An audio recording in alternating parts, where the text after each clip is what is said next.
Hace 36 años yo tenía 23. En pocos meses cumpliré los 60, pero nunca me he olvidado cómo conocí al Señor y lo que todo mi ser recibió durante aquellos primeros años. Un calor inmenso que no siempre permaneció después. Por pura casualidad, como siempre nos parece a nosotros que ocurren estas cosas, pero que no es casualidad, sino que es la soberanía de Dios, la absoluta soberanía de Dios, me encontraba en un mes de agosto del año 85 del siglo pasado en una cafetería de Bilbao tomando algo, y justo a mi lado había dos chicos que luego me enteré que eran hermanos en la sangre, que eran mexicanos y que también luego me enteré que estaban por trabajo en España. Y por otra de esas diosidencias nos pusimos a hablar. Ellos me hablaron de su trabajo, eran músicos de gira por España, y yo de mis estudios universitarios recién terminados y de mis deseos de tomarme un largo periodo, un año a ser posible, para poder hacer lo que realmente me apetecía, que era viajar. Estuvimos bastante tiempo hablando de estas cosas, pero al final se animaron y terminaron hablándome del Señor. Ellos eran cristianos y yo no. Ellos estaban a punto de marchar porque su gira se había suspendido debido a que la cantante de la que eran músicos pues se había puesto enferma. Y yo solo tenía preguntas acerca de aquel personaje que me acababan de presentar, de Jesucristo. En aquel momento no éramos conscientes, pero reflexionando después sobre nuestro encuentro, llegamos a la conclusión de que aquella famosa cantante les había pagado el viaje hasta España solo y única exclusivamente para que ellos me hablaran del Señor. Ese fue el propósito de ese viaje porque ni siquiera se comenzó la gira. Era agosto y yo no tenía planes, y como todavía a ellos les quedaba una semana de estancia en España y yo había quedado impactado por Jesús, decidí que quería seguir escuchando más sobre lo que decía la Biblia de Cristo y de la salvación que Él me había regalado y de la que yo no me había enterado. Fue una semana entera abriendo la Biblia de día y de noche, a la hora de comer y a la hora de cenar, mientras caminábamos por la ciudad y cuando nos sentábamos para descansar. Era un no parar a hablar del Señor, de preguntas mías y de respuestas suyas. Y era un milagro porque teníamos entre 22 y 24 años. 24 años tenía el mayor, 22 el menor y yo que tenía 23. Y no es normal a esa edad pasarlo tan bien así. Años después me he preguntado muchas veces qué pasó para perder aquello que duró tantos años y que desapareció durante muchos años más. Yo sé que era el primer amor, pero era mucho más que el primer amor porque duró mucho tiempo. Y es que había un gozo inmenso al hablar de Cristo y de su obra redentora en nosotros. No solo estábamos contentos, estábamos más que contentos, estábamos satisfechos en Él. No teníamos nada, éramos jóvenes y sin embargo estábamos llenos de gozo. Mi corazón ardía en deseos de seguir conociendo más del Señor a través de su palabra. Se nos pasaban las horas volando, hablando de Él, orando y compartiendo entre nosotros. No era natural. La carne no disfruta de esas cosas, y menos con 23 años. Tiempo después me di cuenta de que ese calor no se iba de nuestros corazones porque era la obra de Dios haciendo en nosotros que nos diéramos cuenta de lo que Él había hecho, ¿no? La obra de Dios Padre a través del Espíritu Santo, por compartir la palabra que es Jesús, y también por orar y por la comunión que teníamos entre nosotros tres y luego con el resto de los miembros de mi congregación, especialmente con los jóvenes. Aquello fue genuino, no fue ni premeditado ni buscado. Aquello fue el regalo de Dios a los suyos que Él busca para salvar y que quiere regalarles el gozo de esa salvación. Había un gozo profundo, no se marchaba mes tras mes. ¿Por qué lo perdí durante más de 10 años? No me cabe otra explicación que por la desidia, por pensar que podía vivir de las rentas, que ya no era necesario esforzarme para transformar mi mente a través de la voz de Dios, a través de los pensamientos de Dios, y también por estar en una iglesia que no me animaba a buscarle. Y es que el enfriamiento se produce por alejarnos del sol de justicia que es Jesucristo. Pensamos que es suficiente con lo que ya aprendimos y pretendemos seguir viviendo de aquello. Por eso nos vamos alejando de Él, vamos perdiendo el gozo en nuestra vida. Cuando tienes gozo de estar con alguien, no le quieres dejar. Y ahí está la cuestión, ¿no? Como cuando yo conocí al Señor. Así que necesitamos recuperar el gozo para volver al Señor, y con este gozo no nos marcharemos poco después de haber regresado. Por lo tanto, el gozo es una de las claves para regresar a Dios. Pero, ¿cómo recuperar el gozo cuando lo perdemos? El gozo es un fruto del Espíritu. ¿Cómo no molestar al Espíritu Santo para que el Señor nos vuelva el gozo? Pues necesitamos entender que hemos sido salvados, y aquí está la otra clave: el gozo, y entender que hemos sido salvados para recuperar aquel gozo. Necesitamos recuperar el entendimiento de lo que nos dice el Señor en su palabra, muy especialmente sobre su salvación. Para recuperar el gozo de esa salvación necesitamos hablar más de eso, necesitamos escuchar más de eso, necesitamos leer más de eso. Porque solo actuando en base a lo que sabemos, entendimiento, y no a lo que sentimos en función de nuestras circunstancias personales, sentimientos, podremos regresar al Señor con garantías de no volvernos a enfriar. Recuperar, pues, el entendimiento es fundamental para regresar al Señor y regresar con gozo, y de esa manera no marcharnos. Porque Dios quiere que sepas, entre otras cosas, lo que Él ha hecho por ti sobre una cruz. Y a veces lo olvidamos. Por eso el Señor nos ordena recordarlo en la cena del Señor, porque nos olvidamos de lo que Él ha hecho. No es un olvido superficial, el cristiano no se olvida de esto, quiero decir que no desaparece de su memoria, es un olvido más profundo. Lo olvidamos en nuestra vida diaria, y es así como nos vamos enfriando. Por eso vamos a poner esta exposición en oración, para poder entender lo que Dios nos va a decir en su palabra.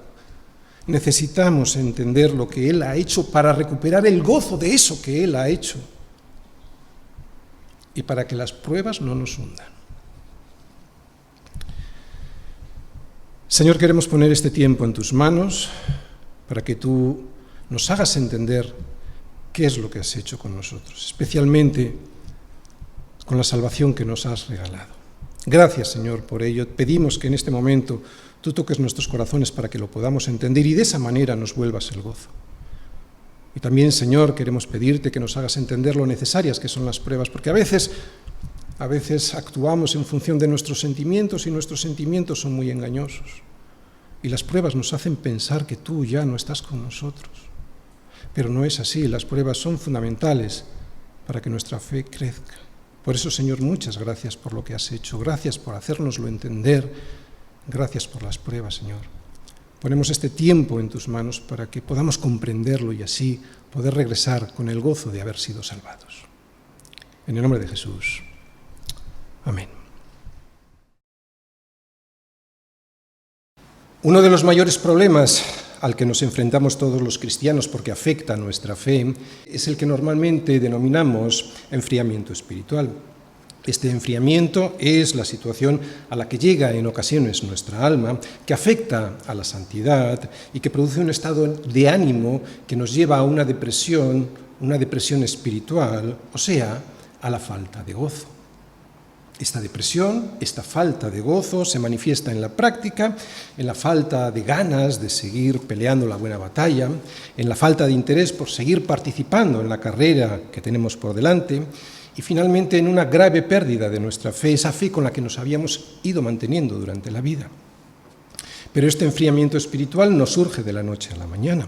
Las dificultades de la vida, la traición de alguien, el desengaño de un hermano, la ansiedad por conseguir aquello que creemos que nos merecemos, una larga enfermedad, dejar abierta la puerta al pecado para terminar enfangado en él, estas son algunas de las causas que nos pueden llevar al enfriamiento espiritual. Como es un problema común a todos nosotros, porque al menos en alguna ocasión todos nosotros hemos caído en él, seguro que también todos nosotros hemos escuchado en algún momento las propuestas de nuestros pastores y maestros para solucionarlo. Y lo que oímos normalmente, y que es cierto, es que este problema se produce por el descuido de los medios de gracia con que Dios nos ha provisto a los cristianos para mantenernos en la salvación que Él nos regaló con su sacrificio en la cruz. Porque aunque por gracia somos salvos por medio de la fe, también somos mantenidos en esa salvación por la gracia. Somos salvos por gracia, por medio de la fe, pero también somos mantenidos en esa salvación debido a la gracia. Una gracia que cuando vamos abandonando los medios por los cuales el Señor nos la envía, produce en nosotros un enfriamiento que lo que en realidad refleja es el alejamiento de Dios. Desde el día en el que somos rescatados por Jesucristo del hoyo en el que todos nos habíamos metido, desde ese día de nuestra salvación, nos vamos alimentando con la palabra a través de nuestros devocionales personales o de los sermones dominicales. Vamos creciendo a través de la oración y de la comunión con Dios y nos vamos fortaleciendo y confirmando en esa salvación a través de la comunión con el resto de los hermanos, especialmente en las reuniones que tenemos con ellos en nuestra congregación o también cuando quedamos con ellos o con otros hermanos para estar juntos en otros momentos. Así que la solución a este problema, al problema del enfriamiento, del alejamiento de Dios que produce un enfriamiento, parece sencilla. Pasa clarísimamente por recuperar lo que nos ofrece Dios para sostenernos y que en un momento determinado, hemos descuidado. ¿Cuál es? Perseverar en la doctrina de los apóstoles, en la comunión unos con otros, en el partimiento del pan y en las oraciones. Pero en muchas ocasiones, probablemente en la mayoría de ellas, y después de haberlo intentado sinceramente, vemos que no ocurre el milagro que deseamos. Y los cristianos sinceros lo deseamos de verdad, porque al igual que David cuando reconoció su pecado en el Salmo 51, anhelamos recuperar el gozo de nuestra salvación. Vuélveme el gozo de tu salvación, dice David en el Salmo 51, versículo 12. Así que resumiendo, cuando tú y yo caemos en el pecado o cuando no permanecemos firmes en el Evangelio, solemos abandonar los medios de gracia que nos sostienen en la salvación que el Señor nos regaló y, por lo tanto, habitualmente dejamos de orar, dejamos de tener comunión con Dios a través de su palabra, dejamos de meditar en ella de día y también durante la noche, dejamos de congregarnos y, por lo tanto, dejamos de tener comunión con nuestros hermanos, dejamos de cantar con ellos en las reuniones, vamos dejando de asistir los domingos a la iglesia y, por lo tanto, vamos dejando de alimentarnos con el pan que desciende cada semana en forma de predicación. Y además, tampoco participamos de las reuniones comunitarias de oración, ni en la cena del Señor, etcétera, etcétera, etcétera. Y es así como nos enfriamos, por alejarnos del calor que nos da el sol de justicia, que es Jesucristo, y esto a los verdaderos cristianos nos produce desazón. El Espíritu Santo nos sigue llamando a tener comunión con Dios, pero estamos fríos, estamos sin ganas, sin gozo para continuar. Pero si el problema se resuelve volviendo a Dios a través de la fe, ¿por qué en muchas ocasiones vemos a hermanos que después de intentarlo sinceramente, no recuperan el gozo de su salvación, e incluso eso mismo nos ha pasado a nosotros? Pues porque aunque, como está escrito, mas el justo por la fe vivirá, esta fe no se puede vivir de cualquier manera. Y es que a veces vivimos nuestra fe por inercia, a veces vivimos de las rentas, pero Pablo nos dice que nuestro culto a Dios ha de ser racional, y es por eso que nos sigue diciendo: no os conforméis a este siglo, sino transformaos. ¿Por medio de qué? De la renovación de nuestro entendimiento. Así que necesitamos renovar constantemente este entendimiento. ¿Os dais cuenta? No podemos vivir de las rentas, necesitamos renovar constantemente nuestro entendimiento. Y lo primero que debemos saber es que somos aceptados por Dios y que Él, especialmente en esta situación, en la situación de enfriamiento espiritual, está deseando recibirnos con los brazos abiertos, al igual que el padre de Lucas 15 con su hijo pródigo. El Señor no acepta nuestro pecado, pero quiere que volvamos a casa. No se trata de sentirlo, porque en esos momentos tú no lo vas a sentir. Se trata primero de saberlo.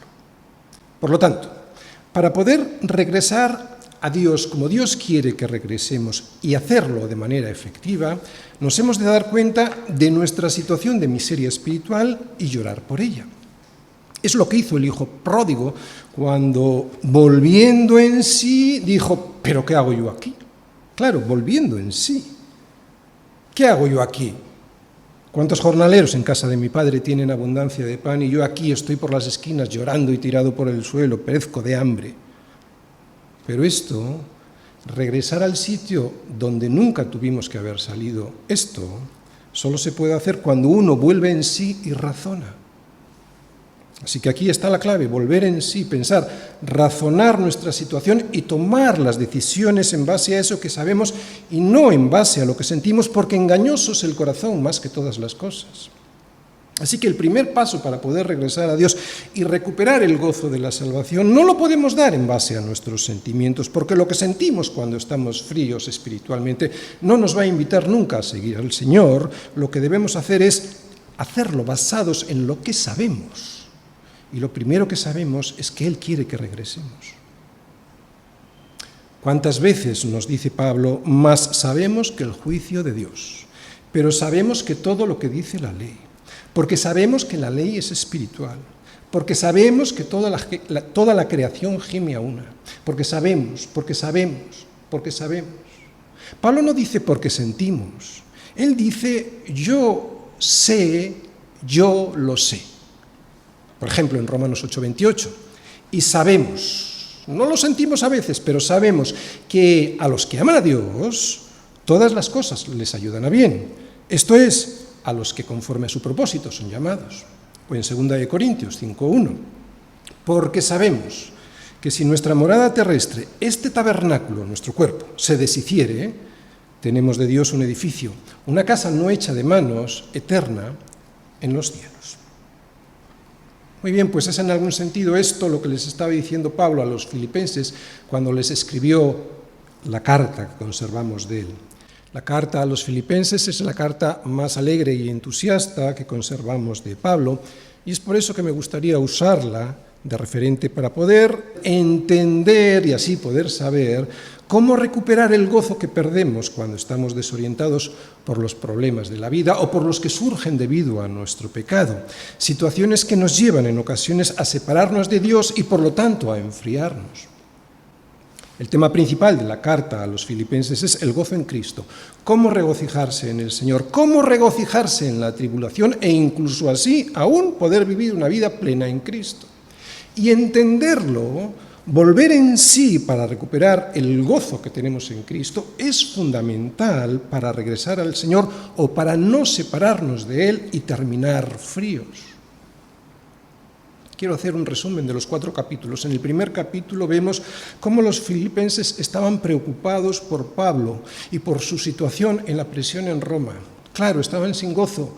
¿Cómo no iban a estar sin gozo si estaban preocupados por su situación? Pero él les dice que no se han de preocupar. Y fijaros lo que les dice. Quiero que sepáis, hermanos, que las cosas que me han sucedido han redundado más bien para el progreso del Evangelio. Quiero que sepáis, ahí está la clave.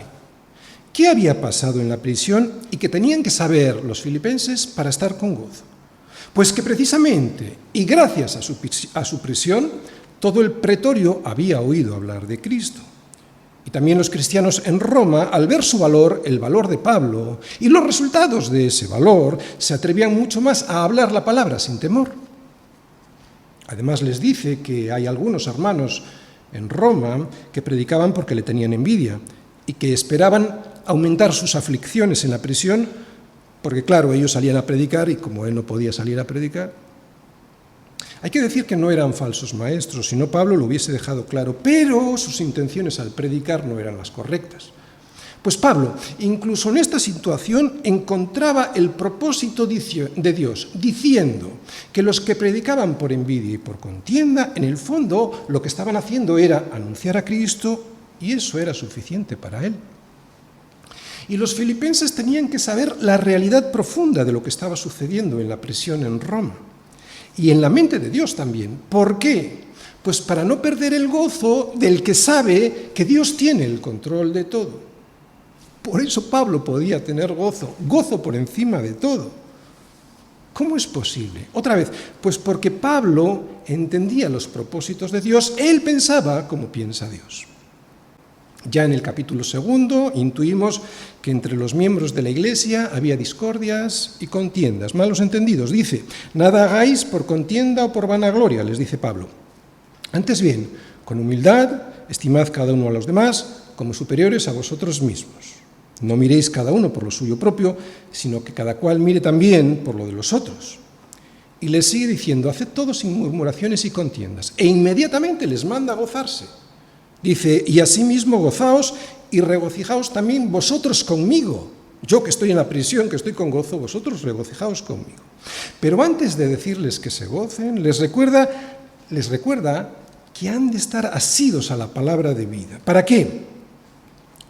Para poder saber qué es lo que Dios quería de ellos y para ellos, y lo que les había regalado, la salvación.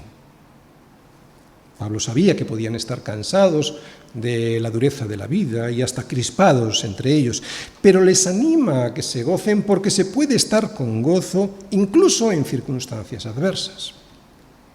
Pablo tenía gozo por encima de todo. ¿Cómo es posible?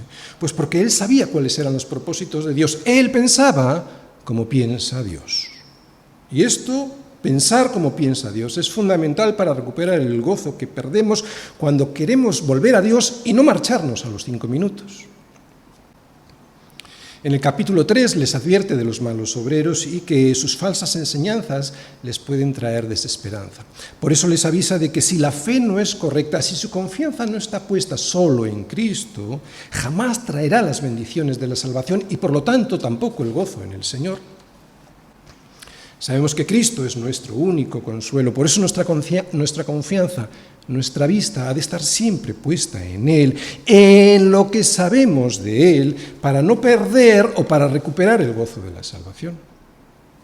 Y ya en el capítulo 4 nos muestra cómo se puede no solo tener, sino aumentar el gozo, a pesar de que en la Iglesia a veces tendremos tensiones entre nosotros. En este capítulo, que seguramente recordáis algunos, en sus primeros versículos, vemos que Evodia y Síntique estaban enfrentadas y que ya no colaboraban como antes. Pero Pablo, y después de rogarles que sean de un mismo sentir en el Señor, les dice, a ver, regocijaos en el Señor siempre. Otra vez digo, regocijaos. Lo de regocijarse en el Señor igual lo podemos entender un poco mejor, luego lo voy a explicar, pero esto de regocijarse siempre, ¿cómo es posible tener gozo siempre y en estas circunstancias? Pues porque necesitamos entender los propósitos de Dios. Si entendemos los propósitos de Dios, los propósitos que Dios tiene para nosotros, podemos tener gozo siempre. Mirad, Dios quiere acabar la obra que ha comenzado en nosotros. Por eso a veces usa las pruebas para fortalecernos, para que salgamos más fuertes. Pero necesitamos saberlo para no hundirnos. Necesitamos saberlo porque solo al saberlo, solo al pensar como piensa Dios, podremos tener el gozo del que sabe que está siendo sostenido en la salvación que le ha sido regalada. Y esto solo lo podremos saber asidos a la palabra de vida, para que en el día de Cristo, les dice Pablo, yo pueda gloriarme de que no he corrido en vano, ni en vano he trabajado. Por eso comienza la carta a los filipenses orando por ellos y además orando de una manera muy especial, por algo muy especial. Ora por conocimiento de Dios y por discernimiento. Dice así, y esto pido en oración, que vuestro amor abunde aún más. Claro que sí, pero ¿cómo? Más en ciencia y en todo conocimiento, está hablando de conocimiento de Dios y de discernimiento de su palabra, para que aprobéis lo mejor, este es el propósito, para que aprobéis lo mejor, a fin de que seáis sinceros e irreprensibles para el día de Cristo. Y es que sin conocer de Dios ni discernir sus pensamientos, no se puede aprobar lo mejor, sobre todo cuando estamos en medio de las dificultades. Porque la única manera de poder vivir con gozo en una vida llena de dificultades es cuando le puedes dar sentido a esas dificultades. Otra vez, porque es muy importante, la única manera de poder vivir con gozo en una vida llena de dificultades es cuando le puedes dar sentido a esas dificultades y el Señor le da sentido. Él es el único que le da sentido a todo lo que nos ocurre en la vida. Por eso necesitamos saber lo que Dios piensa. Es como cuando un soldado va a la guerra. No es lo mismo ir a pelear sabiendo por lo que peleas y lo que defiendes, que cuando te mandan allí al campo de batalla y no sabes por qué estás. Pero nosotros, en nuestra batalla diaria, tenemos acceso directo al comandante en jefe de nuestras Fuerzas Armadas para preguntarle.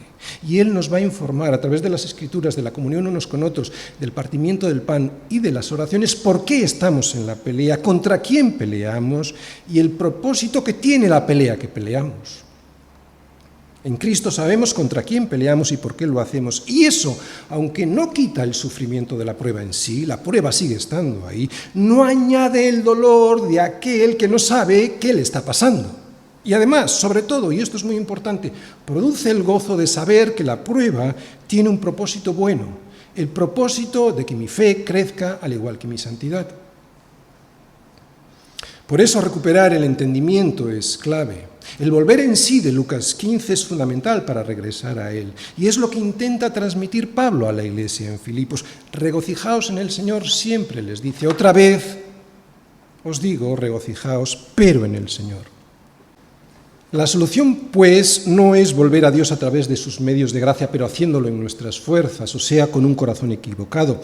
Así lo hemos hecho en muchas ocasiones y ya sabemos los resultados. Lo que Pablo nos propone a todos los filipenses es que prestemos atención a lo que sabemos, a la fuerza que viene directamente de los pensamientos de Dios, porque es la mente, la mentalidad con la que hacemos las cosas, o sea, en definitiva, la mentalidad de Dios, la que debe conformar nuestra experiencia diaria y no nuestros sentimientos, que son muy engañosos. Así que vamos a pensar como piensa Dios. ¿Para qué? Para regresar a Él como Él quiere que regresemos. Pensando como piensa Dios, para volver a tener el gozo de su salvación y no enfriarnos. Filipenses 4, versículos del 4 al 7. Regocijaos en el Señor siempre. Otra vez digo, regocijaos. Vuestra gentileza sea conocida de todos los hombres. El Señor está cerca. Por nada estéis afanosos, sino sean conocidas vuestras peticiones delante de Dios en toda oración y ruego con acción de gracias. Y la paz de Dios, que sobrepasa todo entendimiento, guardará vuestros corazones y vuestros pensamientos en Cristo Jesús. Sabemos que al convertirnos a Cristo somos transformados en nuestra mente y, por lo tanto, en nuestra forma de pensar. Ya al darnos la vuelta, al convertirnos, ya no pensamos como pensábamos antes con nuestra propia opinión, sino a través de los pensamientos de Dios. Pero a veces nos volvemos a dar la vuelta y es cuando entonces dejamos de pensar como Dios piensa y entonces es claro cuando nos enfriamos. Así que vamos a intentar pensar como piensa Dios. De ahí el título de esta conferencia, Pensando como piensa Dios. Y el tema es cómo volver a tener el gozo de su salvación para que nuestro volver a Dios sea efectivo. Y el esquema para entenderlo mejor será el siguiente. Ya hemos visto una introducción, vamos a ver en la primera parte, comprender cómo ha de ser nuestra relación con Cristo, versículo 4, y recuperaremos el gozo. Segunda parte, entender que nuestra relación con Cristo afecta a nuestra relación con los demás, versículo 5, y mostraremos el gozo.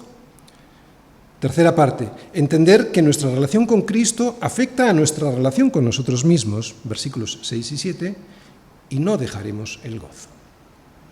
Primera parte, ¿cómo ha de ser nuestra relación con Cristo? Versículo 4, regocijaos en el Señor siempre, otra vez digo, regocijaos. En este versículo hay tres cosas que llaman poderosamente la atención y en la que vamos a profundizar. La primera, Pablo nos dice que tenemos que estar gozosos siempre. Segunda, que este gozo ha de estar basado en el Señor. Y lo más sorprendente, tercera, no solo nos exhorta a estar gozosos, no solo nos lo aconseja, es que nos lo manda. Nos manda estar gozosos y por si no lo entendemos bien, nos lo repite: regocijaos. El propósito de esta carta era y es enseñarnos a los filipenses a estar gozosos en cualquier circunstancia. Y para eso necesitamos pensar como piensa Dios. El problema del mundo, o nuestro problema cuando hacemos las cosas mal, o sea, cuando no pensamos como piensa Dios, lo describe perfectamente David en el Salmo 14, versículo 1, cuando dice el necio en su corazón, no hay Dios. ¿Dónde lo dice primero el necio? Lo dice primero en su corazón. Y eso primero que dice en su corazón, luego lo traslada a su mente. Pues es precisamente al revés como hay que hacerlo. Si el necio pensara con su mente y no con los prejuicios de su corazón, entonces dejaría de ser necio y vería que las cosas invisibles de Dios, su eterno poder y deidad, se hacen claramente visibles desde la creación del mundo, siendo entendidas este poder y esta deidad por medio de las cosas hechas. Y por eso Pablo añade, de modo que no tienen excusa. ¿Por qué no tienen excusa? Por los prejuicios de su corazón. Los necios son responsables de su necedad por los prejuicios que anidan en su corazón. Pues lo mismo con nosotros. Debemos dejar que nuestro corazón sea transformado por lo que nuestra mente sabe de Dios y no al revés. Pablo no nos enseña a que vivamos resignados, disimulando un gozo que no tenemos. Cuidado con esto, porque no se trata de imitar algo que no se tiene, algo que no tenemos. Pablo habla de una actitud positiva, no habla de una actitud negativa, no dice resignaos, dice regocijaos. Pero, ¿cómo podemos dejar al Espíritu Santo que inunde nuestro corazón con un fruto suyo, como es el del gozo, sin llegar a caer en el engaño psicológico que nos haga pensar, que nos haga ser felices superficialmente y tan solo por un pequeño espacio de tiempo, hasta que volvamos a caer en un enfriamiento espiritual que nos vuelva a llevar a la depresión? Porque hay muchas cosas en este mundo que nos pueden hacer felices por un pequeño espacio de tiempo, pero Pablo no habla de eso. La Biblia nunca nos dice que pongamos la vista en esas cosas. Pablo no habla de una felicidad momentánea, puesta a vistas en las cosas de este mundo. Pablo habla de un gozo permanente, que es muy diferente. Pues es un gozo que está basado en la verdad que es el Señor Jesucristo. Por eso se trata de ver las cosas como Dios las ve. No es pues un consuelo psicológico que nos lleva a la alegría momentánea. No, es un gozo basado en la verdad, una verdad que nos abre los ojos a la guerra espiritual en la que estamos inmersos. Y por eso, los obstáculos que antes nos arrebataban el gozo, ahora, aunque no desaparecen porque siguen estando ahí, los vemos de manera diferente. Vemos al Señor luchando con nosotros y venciendo con nosotros. Además, y qué importante, entendemos que esta lucha tiene un propósito que es bueno. Poner nuestra confianza en el Señor, salir de nosotros mismos, conocer mejor al Señor y así fortalecernos en nuestra fe. Por eso Pablo nos dice que nos regocijemos en el Señor, no en un coche, no en una casa nueva, y mucho menos en las drogas o en el alcohol. No, dice en el Señor, y además dice siempre. Este siempre lo que quiere decir es que tenemos que tener un gozo renovado, siempre renovado, no vivir de las rentas. Así que tenemos que tener nuestros ojos siempre puestos, siempre, no podemos vivir de las rentas, siempre puestos en la fuente, en el origen de ese gozo que es el Señor. Esto es lo que significa ir renovando nuestra mente, nuestro entendimiento. Mirad, vivimos en un mundo equivocado y torcido y nos han enseñado a pensar que el gozo, al igual que el amor, es un sentimiento. Pero Pablo nos ordena que nos regocijemos. Así que este gozo del que Pablo habla no puede ser un sentimiento, porque los sentimientos no se pueden ordenar, los sentimientos no se pueden mandar. Los sentimientos se dan o no se dan, pero no podemos obligarnos, y mucho menos nos pueden obligar desde fuera a estar gozosos, y menos siempre. Así que necesitamos entender esto que nos habla Pablo. Y para entenderlo, tenemos que volver al origen. Casi todos nuestros problemas los podemos entender si volvemos a nuestro origen. Estoy hablando de Génesis, porque volviendo allí podemos ver lo que falló y así poder rectificar. Nosotros fuimos creados para pensar y para sentir, y claro, para actuar. Ese fue el origen. La idea de Dios era que nuestros pensamientos informaran a nuestro corazón. De esa manera, la revelación que de Dios teníamos en nuestra mente era la que moldeaba nuestra forma de sentir y, por lo tanto, de actuar. O sea, que entendíamos lo que era lo correcto y bueno y nuestra voluntad seguía eso que sabíamos y pensábamos como correcto y bueno. Este es el orden de Dios. Esto es tener una vida ordenada según Dios, según Él nos creó. Pero el pecado, ya lo sabemos, le dio la vuelta a todo y también a este orden. Por eso ahora nuestra voluntad se deja dominar por nuestro engañoso corazón, por nuestros sentimientos engañosos. Y también por eso ahora nuestros pensamientos son gobernados muchas veces por la voluntad, una voluntad formada previamente por unos sentimientos equivocados. Ese es el problema.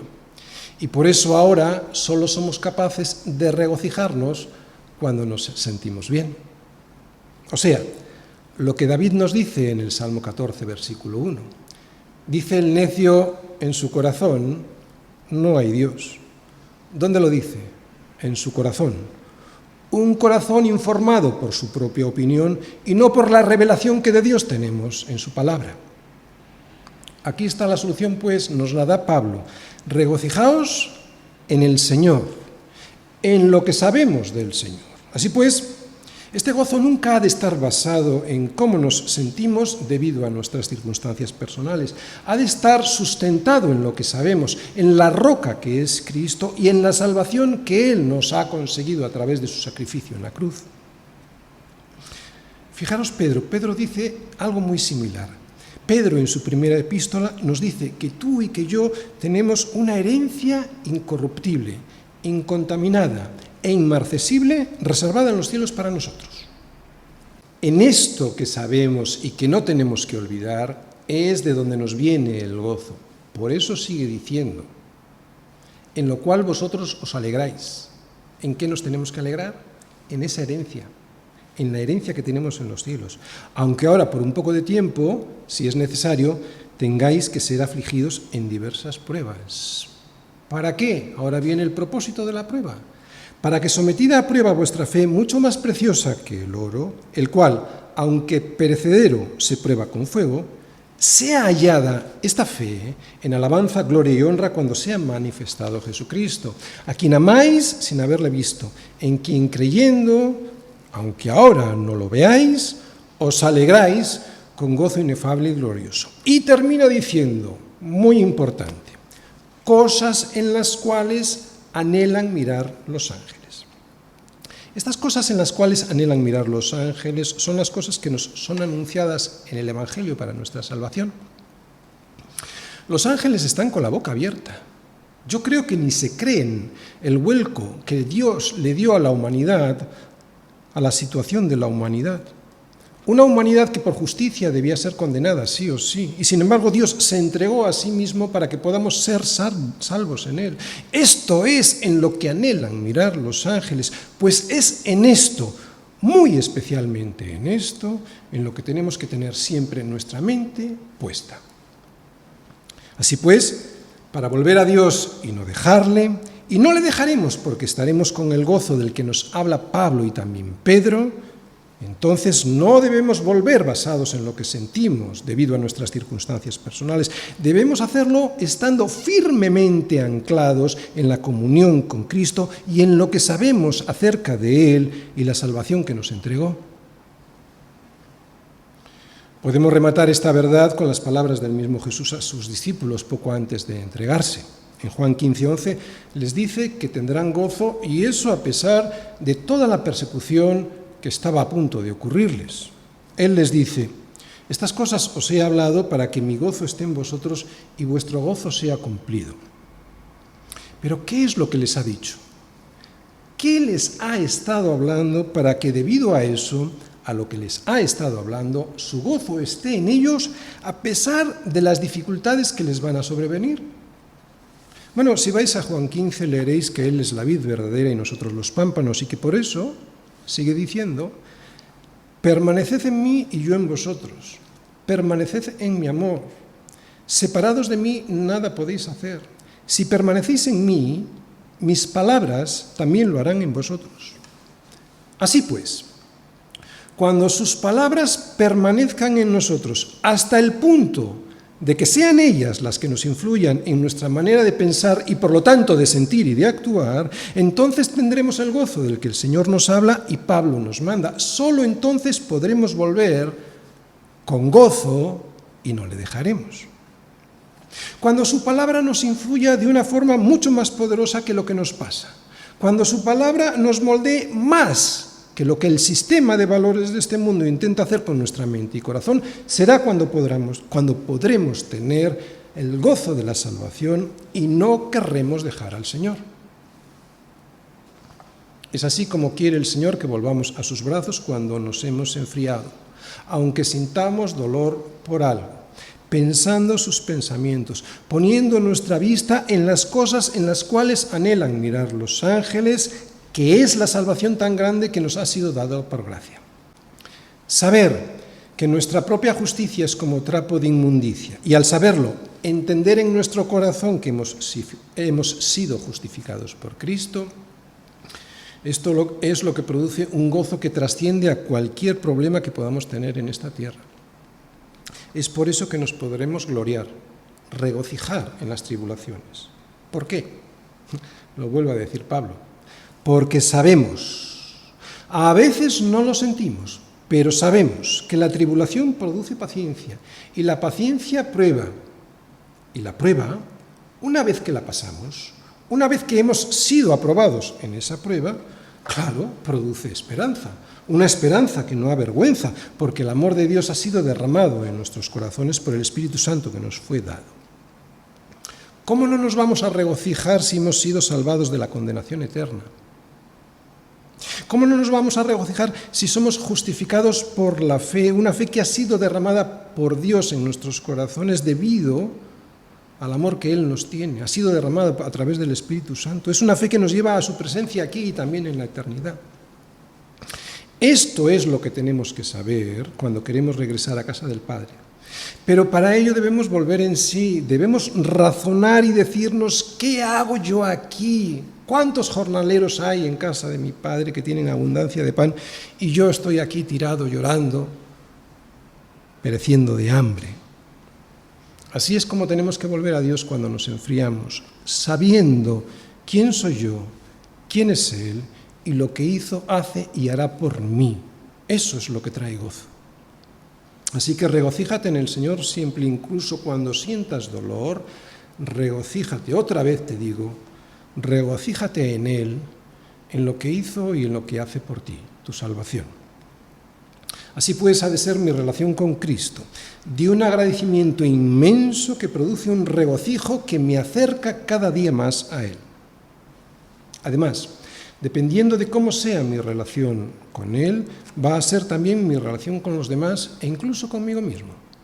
Segunda parte. ¿Cómo ha de ser nuestra relación con los demás? Versículo 5. Vuestra gentileza sea conocida de todos los hombres. El Señor está cerca. Bueno, no es muy difícil entender que cuando alguien tiene una relación correcta con Cristo, también la va a tener con los demás y con Él mismo. Por eso, si has entendido esta primera parte de la conferencia, vas a entender perfectamente la segunda y la tercera, sin que sea necesario gastar mucho tiempo en explicarlo, así que vamos a ser breves. Cuando tengo mi vista y mi confianza puesta en Cristo, el afán y la ansiedad desaparecen. Y esto hace que un gozo inmenso impregne toda mi vida, porque mis circunstancias, aunque me afecten, aunque no sean muy favorables, no son lo que importan. Porque una persona en tensión por sus circunstancias, o sea, con el afán y la ansiedad por saber qué va a ser de él, de un familiar, de un amigo o de su patrimonio, no puede ser gentil. Y si lo intenta, será un esfuerzo en la carne que no durará mucho tiempo. El motivo por el cual alguien puede ser genuinamente tierno, y digo genuinamente, tierno, amable, agradable y gentil con los demás, es porque tiene muy dentro el gozo en su corazón de saberse salvado. Alguien sin este gozo de la salvación no puede ser gentil. ¿Por qué? Porque el afán y la ansiedad se lo impiden, porque está centrado en sí mismo y en sus problemas. Y Pablo nos dice que el motivo por el cual tú y yo podemos ser gentiles con los demás es que el Señor está cerca. Ya sea que este estar cerca signifique que está cercano a su segunda venida, o que Él está cerca de nuestros corazones porque el reino de Dios se ha acercado en Jesucristo, como predicaba Juan el Bautista, lo importante es que si tenemos esta verdad en nuestra mente, y esa verdad que tenemos en la mente desciende hasta nuestro corazón, nuestra voluntad para con los demás será ser tierno, amable, agradable y gentil en todo lo que hagamos con ellos. Es normal, el Señor está cerca. ¿Qué importan las demás cosas que nos asedian? Y es una lucha, ¿eh? Yo no estoy diciendo que esto no sea una lucha, no voy a negarlo. A mí me cuesta mucho. Es una lucha diaria que tenemos que ganarle a nuestro engañoso corazón pensando como piensa Dios. Tercera parte. ¿Cómo ha de ser nuestra relación con nosotros mismos? Versículos 6 y 7. Por nada estéis afanosos, sino sean conocidas vuestras peticiones delante de Dios en toda oración y ruego, con acción de gracias. Y la paz de Dios, que sobrepasa todo entendimiento, guardará vuestros corazones y vuestros pensamientos en Cristo Jesús. Aquí Pablo nos está diciendo que la mejor manera de que el afán y la ansiedad no dominen nuestra vida es poniendo todo eso delante del Señor Jesús. Y de esa manera, la paz de Dios, que sobrepasa todo entendimiento, guardará nuestros corazones y también nuestros pensamientos en Cristo Jesús. Cuando tú oras, ¿qué descubres? Pues que la paz de Dios, que sobrepasa todo entendimiento, está guardando tu corazón y tus pensamientos en Cristo Jesús. ¿Sabes por qué al día de hoy puedes seguir estando afanado y ansioso y sin gozo? Porque estás llenando tu mente y corazón con la porquería de este mundo, ya sea a través de la televisión o ya sea a través del sistema de valores de este siglo que están moldeándote sin que te des cuenta. Pero si tu mente y por lo tanto tu corazón se llena de todo lo que es verdadero, y Cristo es la verdad, de todo lo que es verdadero, de todo lo honesto, de todo lo justo, de todo lo puro, de todo lo amable, de todo lo que es de buen nombre, de cualquier cosa que sea digna de alabanza, entonces, si está tu mente ocupada en estas cosas, no hay sitio para el afán y la ansiedad, porque estás siendo guardado por la paz de Dios que sobrepasa todo entendimiento, y eso es lo que mantiene tu gozo día a día. Termino. La vida es preciosa. No dejes que tu corazón le engañe a tu mente diciéndole que los problemas que tienes te van a vencer. No es verdad, es una mentira escandalosa porque ya has vencido. Recuerda que Cristo está cerca, en el tiempo y en tu corazón, y que si estás en Él, si eres hallado en Él, entonces guardará tus pensamientos y tu corazón en Cristo Jesús. Y que así como Jerusalén, o sea la Iglesia, tiene montes alrededor de ella, así el Señor está alrededor de su pueblo desde ahora y para siempre. En la persona de Cristo, Dios nos ha quitado todo lo que nos puede hacer daño, daño de verdad. En tu lucha diaria has de recordar que estás peleando contra un enemigo que ya ha sido derrotado. Estos son los pensamientos de Dios. Pon estos pensamientos en tu mente y corazón y entonces volverás al Señor con un gozo renovado que no se marchará jamás mientras seas hallado en Él. Amén. Señor, te queremos dar las gracias por tantas cosas, pero muy especialmente por la salvación que tú nos has regalado. Señor, ayúdanos a entender que siempre tenemos que tener nuestra mente puesta en estas cosas, las cosas en las que anhelan mirar los ángeles. Señor, queremos renovar nuestro gozo y para ello necesitamos saber todas estas cosas. Señor, que podamos entender todo lo que tú has hecho, entender en la mayor profundidad que podamos entender todo lo que tú has hecho por nosotros, para que este gozo inunde nuestro corazón y de esa manera no dejarte jamás. Gracias, Señor, por lo que has hecho. Gracias, Señor, por el Espíritu Santo que nos hace entender estas cosas. Todo ello en el nombre de Jesús. Amén.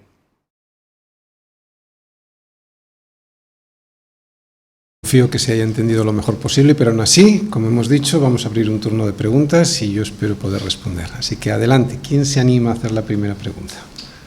Dice Elías si es nuestra responsabilidad llenarnos de gozo. Bueno, el gozo es un fruto del Espíritu, por lo tanto es una responsabilidad del Espíritu Santo, no es tuya. Ahora bien, tu responsabilidad es no poner piedras en el camino para que el Espíritu Santo pueda hacer su trabajo. ¿Se ha entendido mejor? ¿Y cómo ponemos piedras en el camino? Bueno, pues igual ahora, creo que en la conferencia se ha visto, pero ahora igual seguramente salen más temas y lo podemos explicar. Otra pregunta. Dice Arcaich, ¿cómo podemos diferenciar un enfriamiento de una apostasía? ¿Es así la pregunta? Bien. Y tú lo que quieres saberlo es si es en ti o es en los demás. ¿En los dos te lo digo? En los dos. Bueno, si es en ti y te lo preguntas, desde luego es un enfriamiento espiritual, ¿de acuerdo? Porque desde mi punto de vista estás demostrándote a ti mismo que estás perseverando. Si es en los demás, creo que no nos toca a nosotros definirlo. La salvación es del Señor. O sea, yo no tengo por qué entrar en la salvación de alguien. Puedo intentar, si intuyo que hay algún problema, ayudarle, ¿vale? Pero la salvación es del Señor. Yo no entraría a valorar quién tiene la salvación y quién no la tiene, ¿vale? Otra cosa es si yo intuyo que está lejos del Señor o que incluso es un incrédulo, entonces sí, como cualquier hermano y como nuestra labor es ser sacerdotes, haría todo lo posible para que intente recuperar el gozo de la salvación o que la tenga si es que no la tiene, ¿no? A través de la predicación de la palabra, pero no para valorar si es salvo o no. No sé si te he respondido. Digo, si es con respecto a nosotros, yo creo que cuando alguien se la pregunta y se la pregunta sinceramente esta cuestión, es muy probable, casi con seguridad, que uno haya sido salvado por el Señor y que sea simplemente un enfriamiento espiritual. Yo no creo que haya nadie que se haga esta pregunta y no haya sido salvado, pero no lo sé exactamente. Otra pregunta. Tengo aquí una, voy a ver. Joana, en Almería. Diferencia entre la resignación y la aceptación de las circunstancias de la vida. Bueno, pues la diferencia de la resignación es que uno está resignado, o sea, triste, está arrastrando los pies. Y aceptar la soberanía de Dios en nuestra vida se acepta con gozo, uno está contento. Bueno, puede que no esté con la sonrisa en los labios las 24 horas del día, pero tiene el gozo profundo de saber que eso que le está pasando tiene un propósito y que Dios, como es bueno, ese propósito va a ser bueno para él en la vida. Es una diferencia muy grande. La resignación del gozo del Señor en una prueba, en una circunstancia adversa en nuestra vida. Espero que lo haya podido explicar. Sí, William.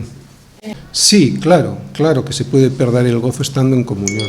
O sea, tú sigues viniendo a la iglesia, quieres tener comunión, pero has perdido el gozo.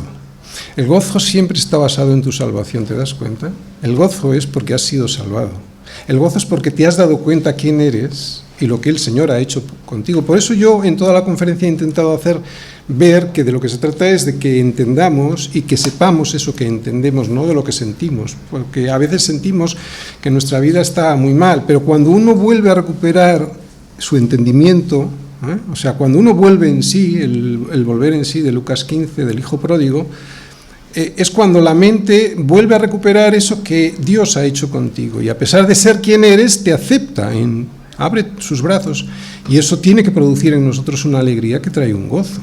Y las circunstancias que nos rodean son absolutamente secundarias o debieran serlo, debido al gran premio que nos ha tocado, que es la salvación. Entonces, cuando uno está con el gozo de la salvación, no quiere dejar al Señor de esa salvación. Y sí, claro, puedes tener una comunión en la iglesia, pero ser una comunión que en vez de estar basada en Cristo, la estés basando en cómo te sientes. De ahí lo importante de que siempre sea en el Señor. ¿Gozaos dónde? Es que lo dice tan claro, ¿verdad? Gozaos en el Señor. ¿Y quién es el Señor para nosotros sino aquel que nos ha salvado? Por eso la salvación ha de estar siempre presente. El Señor no lo esconde, en las Escrituras constantemente nos está diciendo que tenemos una habitación allí preparada. Y lo que os he dicho yo de los, bueno, lo digo yo, pero lo dice Pedro, de los ángeles, ¿en qué anhelan mirar los ángeles? Si os leéis la primera epístola de Pedro, está en el primer capítulo, lo que dice,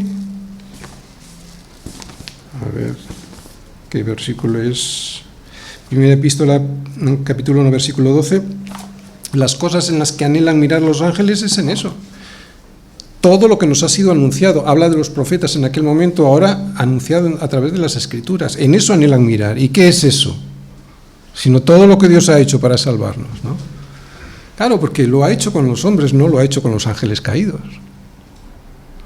Entonces nosotros debemos ser conscientes de lo que tenemos, del inmenso regalo que tenemos. Y eso, aunque estemos llorando por una circunstancia muy puntual, que se puede estar llorando y tener gozo, aunque estemos llorando, debemos tener el gozo de que hemos sido salvados. Y esto es un ejercicio espiritual que tenemos que hacer permanentemente. Por eso es una guerra. En una guerra tú no puedes descansar. El enemigo, en cuanto te ve tumbado, va a por ti. Tienes que estar permanentemente sabiendo estas cosas. ¿Qué pasa con el cristiano al que se le exhorta y aún así continúa desobedeciendo? Pues como la salvación es del Señor, yo no lo sé. Me preguntan desde México. Francamente no lo sé. Yo sí sé lo que tengo que hacer.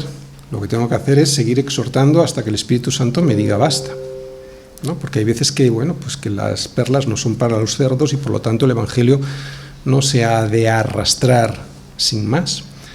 Así que sí, a tiempo y a destiempo, mientras el Espíritu Santo me esté diciendo y animando a que yo exhorte a mi hermano para que haga las cosas como debe hacerlas, si yo considero que no lo está haciendo bien. Desde Murcia, Óscar, ¿es lo mismo la alegría de ser salvado que el gozo de la salvación? Pues yo creo que coinciden, claro. Y Carla, desde Suiza, ¿es la depresión un signo de enfriamiento espiritual? Bien. La depresión puede ser una depresión clínica o por lo tanto bioquímica o médica, y ahí no hace mucho el Evangelio, tiene que ser tratada médicamente, pero la mayoría de las depresiones que hay en nuestra vida no son esas las tiene que tratar un psiquiatra, ¿no? Por si hay algún, un desequilibrio bioquímico en nuestro organismo que nos produce, sin nosotros saberlo, pues unas depresiones, ¿no? Pero de las que yo me imagino que Carla en Suiza nos está hablando es de las depresiones producidas, o eso que llamamos la depre, estoy depre. Eso sí que no corresponde a un cristiano, por lo que estamos hablando, porque nosotros somos las personas con más suerte en este mundo. Es que nos ha tocado la lotería, el gordo de la lotería, no la lotería, nos ha tocado el gordo. El Señor nos ha escogido y nos ha salvado. Entonces, eso, pero nuestra carne caída tiende a olvidarlo. Lo que yo decía, no es que lo olvidemos de una manera superficial. Superficialmente no. Cuando a alguien le dices qué es lo que ha hecho el Señor contigo, enseguida te dice, pues me ha salvado. Por lo tanto, en nuestra memoria siempre está eso, la salvación del Señor. Pero eso no es de lo que yo hablo. No es de lo que yo he predicado, no es de lo que habla la Biblia, es que hay que recordarlo desde una manera más profunda, o sea, siempre tiene que estar en nuestro corazón eso que sabemos, para que eso que sabemos moldee un corazón que tiene, por ejemplo, la tendencia a la depresión, porque tiene una tendencia a dejarse llevar, pues por la nostalgia, por lo que sea. Nostalgia tenemos todos, nostalgia es un pecado. Es el pecado de estar fijándonos en las cosas que tenemos detrás, pensando que eso es mejor, cuando el cristiano sabe que todo lo mejor está por venir, está por delante. La salvación que tenemos en Cristo Jesús. Por lo tanto, hay personas que tienen más tendencia a la depresión porque tienen más tendencia, por ejemplo, a la nostalgia. Pero nosotros mirar para atrás solo para una cosa, solo para ver lo que Dios ha hecho con nosotros y agradecer eso que Dios ha hecho con nosotros. Ahora, otra vez, Es normal, nos pasa muy a menudo. Yo esta semana he estado así, nos pasa, pero de ahí es lo que hay que hacer, el ejercicio de ¿qué hago yo aquí?, ¿no? De Lucas 15. Es un ejercicio con nuestra mente. Nosotros sabemos quiénes somos, gracias a la Escritura y gracias al Señor. Tenemos que recordarlo y lo que Él ha hecho, pero ¿qué hago yo aquí? Cuando en casa de mi padre hasta los jornaleros tienen pan para comer y yo aquí perezco de hambre, ¿no? Entonces ese volver en sí es lo que tenemos que hacer cuando caemos en este tipo de cosas, ¿no? ¿Cómo podemos entender los propósitos de Dios según su palabra si ella no habla de una situación muy particular? Bueno, en general, aunque no hable de una situación particular, todos sabemos los propósitos que Dios tiene para nuestra vida a través del Espíritu Santo. Es un ejercicio en el cual nos debemos habituar, o sea, debemos hacer de ello un hábito. Sinceramente, un verdadero cristiano, a no ser que sea muy jovencito en el Señor, sabe perfectamente, si conoce su palabra, qué es lo que está dentro de su voluntad y qué es lo que no está en su voluntad. Para eso está la oración. La oración muchas veces nos habla más el Señor a nosotros que no nosotros a Él, aunque evidentemente le ponemos todos nuestros anhelos, todas nuestras circunstancias.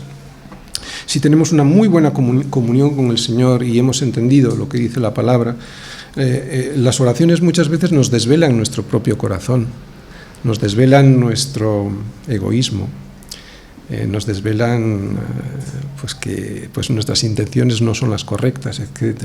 Entonces no creo yo que sea tan difícil entender cuáles son los propósitos de Dios para mi vida. Sinceramente, yo los he entendido mejor, claro, cuando ha pasado el tiempo, cuando uno va creciendo en el Señor.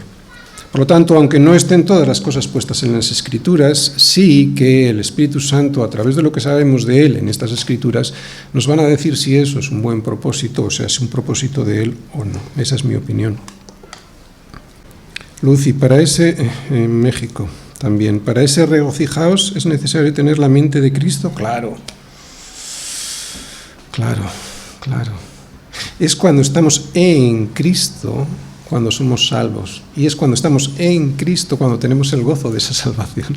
Solo estando en Cristo, escondidos en Él, cuando podremos tener este gozo. Lady desde Madrid, ¿es posible tener el gozo y seguir cayendo en cosas que Dios nos ha revelado que nos ha revelado de no hacer? Hombre, si tenemos el gozo estando en pecado permanente, es que no hemos entendido algo, ¿no? Entonces, lo que hace el pecado, de hecho es una de las cosas que he dicho, puede ser una enfermedad, puede ser el pecado, lo que nos haga caer en el enfriamiento espiritual. Y una de esas cosas, como digo, es el pecado. No tiene mucho sentido que estemos pecando sistemáticamente y que estemos con el gozo de la salvación. Pero el Señor es bueno, el Señor siempre nos saca de ahí, el Señor siempre está con los brazos abiertos para que volvamos a casa. En ese volver a casa, yo me imagino al hijo pródigo de Lucas 15 volviendo con un gozo inmenso. Me lo imagino, porque sabía que su padre le iba a recibir con los brazos abiertos, ¿no? Entonces, es lo que pasa cuando pecamos, que sobreabunda la gracia. Yo quiero que esto se entienda bien, porque claro, si no uno dice, pues entonces voy a pecar mucho para que abunde mucho más la gracia, ¿no? Pero no se trata de esto. Todos lo hemos descubierto cuando nos enfadamos con alguien, cuando me enfado con mi esposa, cuando me enfado con un amigo, cuando recupero esa amistad. El gozo es mucho mayor que antes de haberme enfadado, ¿no? Sí. ¿Y cómo animarías a alguien, por ejemplo, en la situación del padre, del hijo pródigo, que ve a su hijo y su hijo se va y está fuera? ¿Cómo animarías al padre?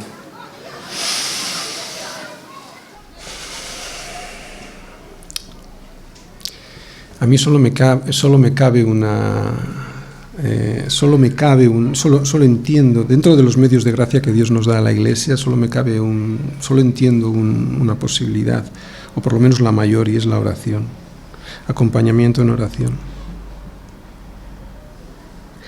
Recordarle que Dios es soberano aunque nosotros responsables, y quitarle gravedad a lo que el padre piense que puede haber hecho con respecto a su hijo, porque ya no tiene nada que hacer ahí, y sí recordarle que Dios es soberano y que tiene poder, y acompañarle en oración. Es lo que se me ocurre, no se me ocurre nada más. Si repasando los medios de gracia que el Señor nos ha regalado para que podamos sostenernos en esa salvación y en el gozo, por lo tanto, de esa salvación, es lo que se me ocurre. La comunión unos con otros y especialmente la oración. Sí, Leo. Dice Leo que lo que más le preocupa es eso de estar y no ser, no darse cuenta de que uno, porque está, no se da cuenta que no es, ¿no? Porque se puede estar en la iglesia y no ser la iglesia.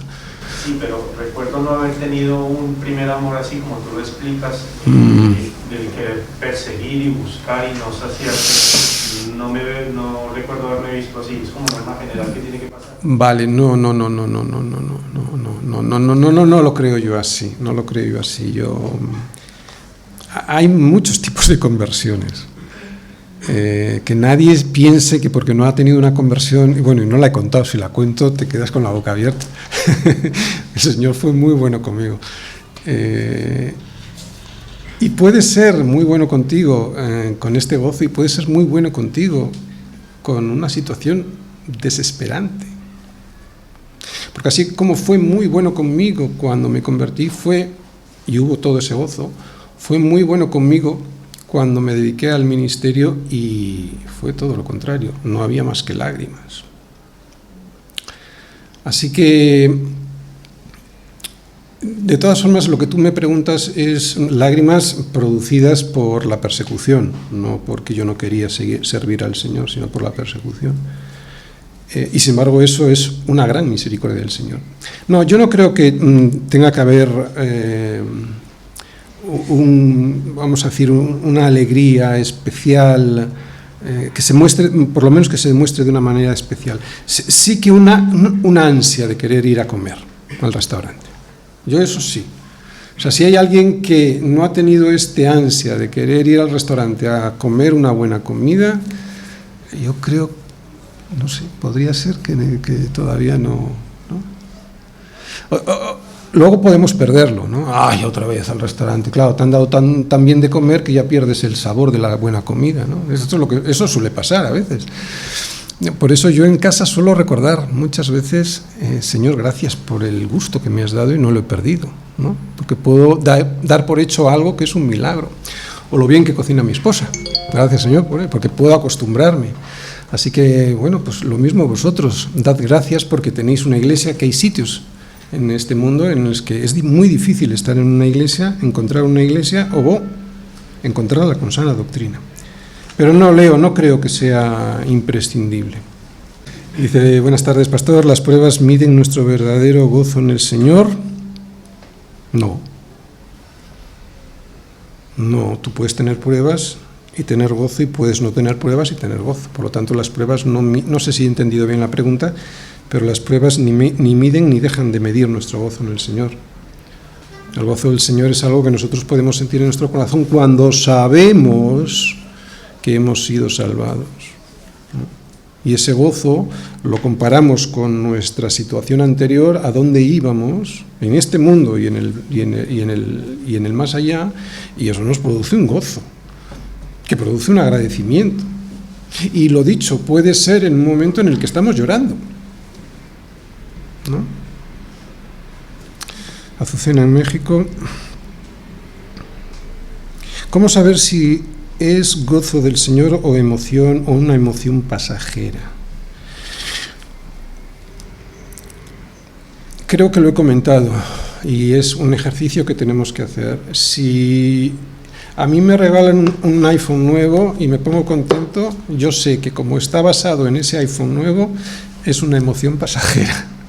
Si es algo que se asienta, que está anclado firmemente en la roca que es Jesucristo, ese es el gozo. Entonces, cualquier cosa que me ocurra, si cuando la analizo veo que está basado en Cristo y no en algo que me ha dado Cristo, ese es el gozo. No sé si me he explicado. Creo que hay alguna pregunta más.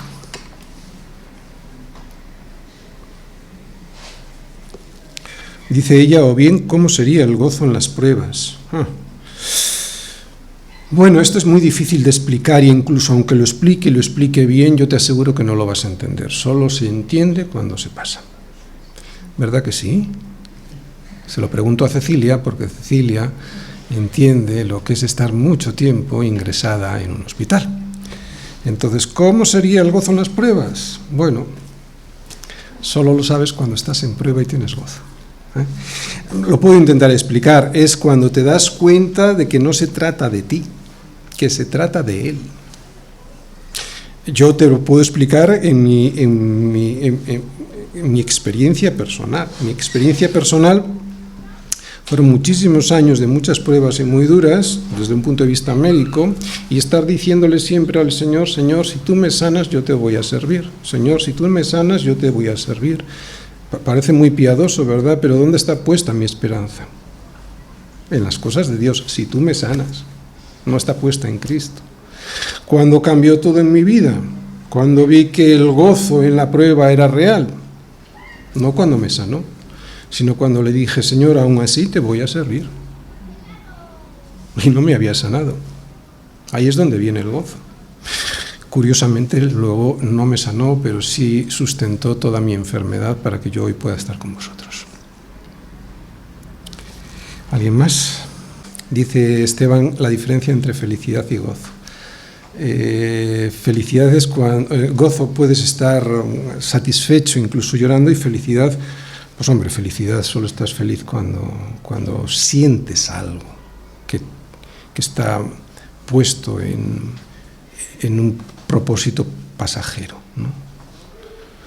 La felicidad y el gozo se pueden confundir, pero tal y como los explica la Biblia, por lo menos como yo los entiendo, es que el gozo va más allá de la felicidad. Puede incluir la felicidad, pero va más allá de la felicidad. Sin embargo, la felicidad no incluye el gozo. Se queda mucho más abajo. Por lo tanto, podemos estar con gozo estando ingresados. Yo no sé si tú lo has experimentado, Cecilia, yo sí lo he experimentado. Y claro, cuando se lo cuentas a un cristiano que igual no es cristiano del todo, te mira como raro. Y así me pasaba a mí. Qué tío más raro, que está con gozo y mira lo que le está pasando. Es que eso es el cristianismo. Es algo fuera de este mundo. La locura del Evangelio es esa, ¿no? Entonces, puedes tener hermanos al lado que digan, esto no está muy bien.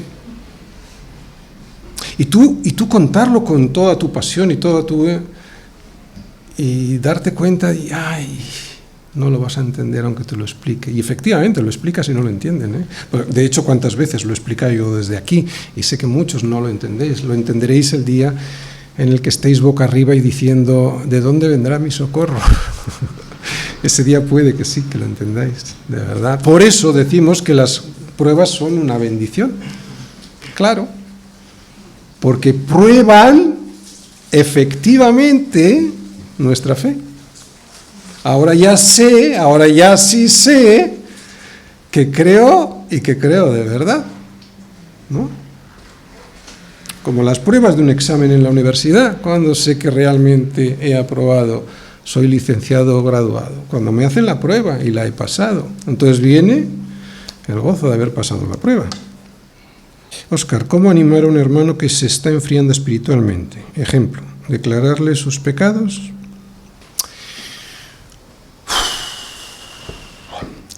Yo creo que está la clave está en Hechos, ¿no? En Hechos 2:42. Cuando perseveramos en la doctrina de los apóstoles, en la comunión unos con otros, en el partimiento del pan y en las oraciones. ¿Qué es lo que tengo que hacer con mi hermano? Pues le tengo que dar esos medios de gracia, le tengo que animar a que sigan esos medios de gracia, le tengo que animar a que no pierda esos medios de gracia. Creo que en la predicación o en la conferencia estaba relativamente claro que nosotros somos salvados por gracia, pero que somos mantenidos también por gracia. Pero, ¿cómo nos llega esa gracia? Bueno, nos llega a través de lo que los reformados llamamos medios de gracia. Los medios de gracia es esos canales por los cuales desciende la gracia de Dios para sostenernos en esa salvación que ya Él nos dio, ¿no? ¿Y cuáles son esos medios de gracia? Pues perseverar en la doctrina de los apóstoles cuando estamos en la iglesia predicando, ¿no? Comunión unos con otros, el partimiento del pan es fundamental, la cena del Señor, para recordar qué es lo que Él ha hecho y no olvidarlo, pero el conocimiento profundo de lo que eso significa, recordarlo otra vez, ¿no? Y las oraciones. Entonces yo le animaría, a Óscar le animaría a que no pierda esos medios de gracia, a que los recupere, pero poco más podemos hacer que eso y orar por él. Y bueno, declararle sus pecados, se puede declarar los pecados de alguien con mucho tacto y mucho cariño, siempre y cuando seas consciente de que eso es así, pero como con cualquier otra persona, claro. Me dice María José en Chile, si debo permanecer en la palabra para renovar mi entendimiento y así comprender el propósito del Señor y crecer en fe y gozo, si deseo obedecer y busco su palabra, porque aún me veo como si no avanzara.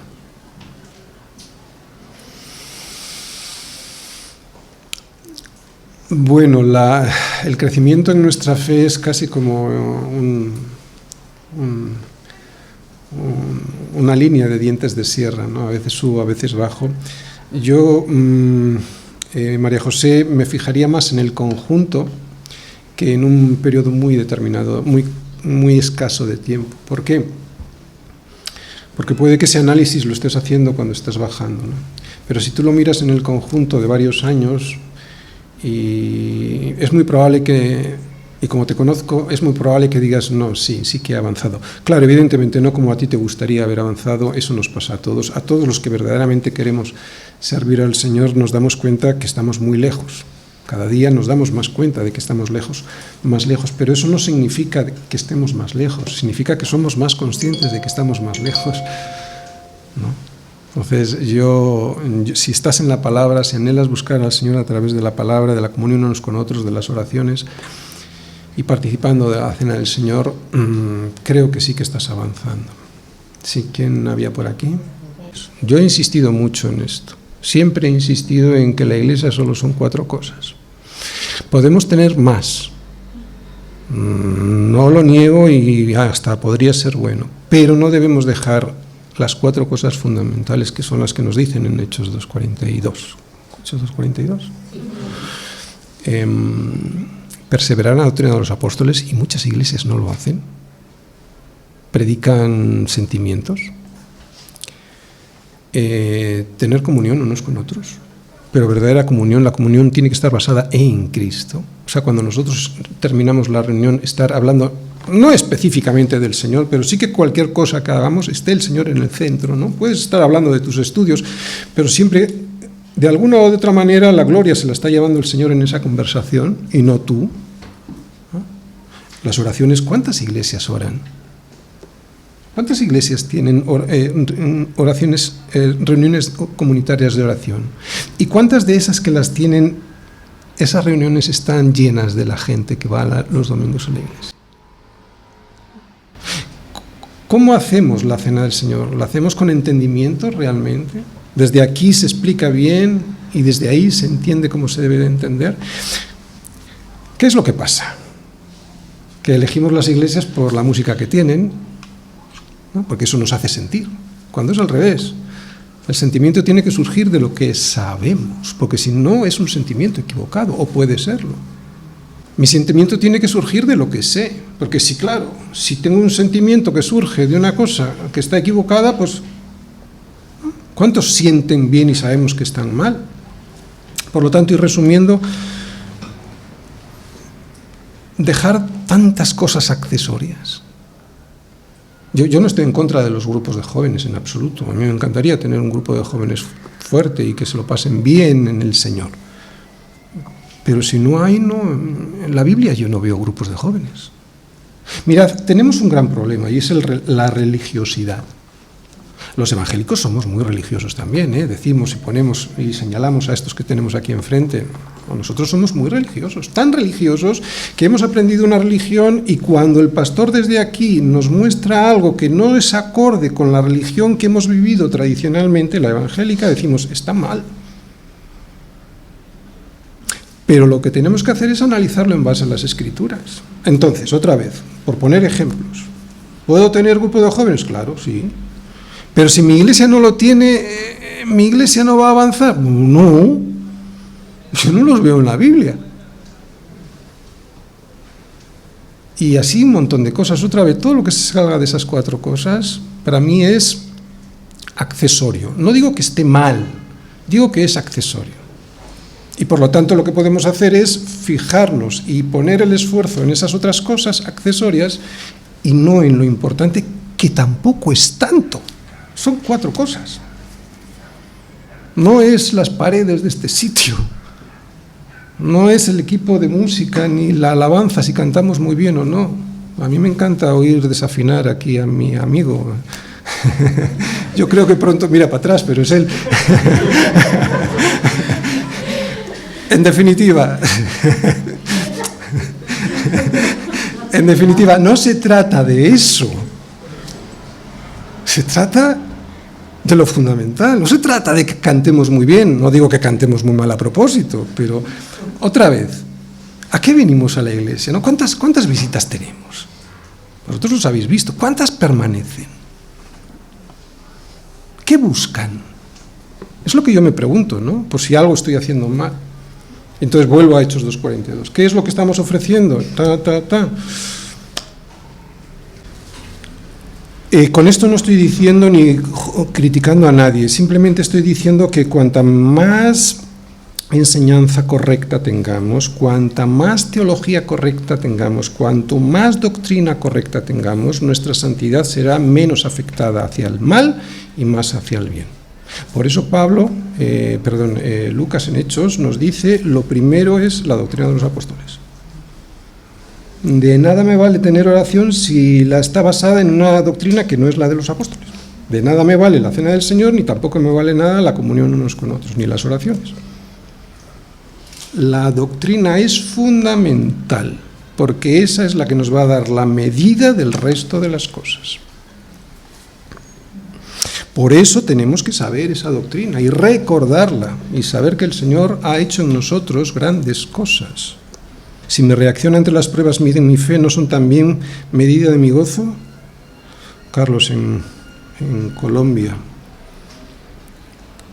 Sí, claro, lo he dicho con algún ejemplo. Si yo ante una prueba me gozo, no digo que aplaudan y que... porque eso sería... Vamos a ver, estaríamos enfermos. Yo no digo que desee tener pruebas, ¿no? Eso no es lo mismo que cuando el Señor me las envía, yo esté satisfecho. Y claro, si estoy satisfecho en Él, incluso llorando, claro que la reacción a esas pruebas me dirán mi gozo, ¿sí? Eso yo lo entiendo así. Fernando, cuando tenemos problemas de enfermedades, deberíamos de poner todas nuestras esperanzas en el amor de Dios para tener el gozo de la salvación. Claro, siempre teniendo en nuestra mente a Cristo y lo que Él ha hecho en la cruz. De ahí la importancia de la cena del Señor. Claro. Fijaros que de esas 4 cosas, una es el partimiento del pan. ¿Por qué? Bueno, porque es muy importante que nosotros tengamos siempre en nuestro corazón, en lo más profundo de nuestro corazón, qué es lo que el Señor, siendo Dios, ha llegado a hacer por nosotros. Vamos a cerrar ya el turno de preguntas. Si hay alguien aquí, es el último. Cristian. En el fondo, ¿cómo puede saber uno que es salvo? Bueno, pues sencillo y complicado si persevera. No hay otra, para mí mismo no hay otra, para mí mismo, para cada uno de nosotros, quiero decir, no hay otra prueba. ¿Perseveras? Perseveras en lo que tienes que perseverar, claro, en la doctrina de los apóstoles, A través de las pruebas el Señor te ha ido sosteniendo, estás perseverando, eres salvo.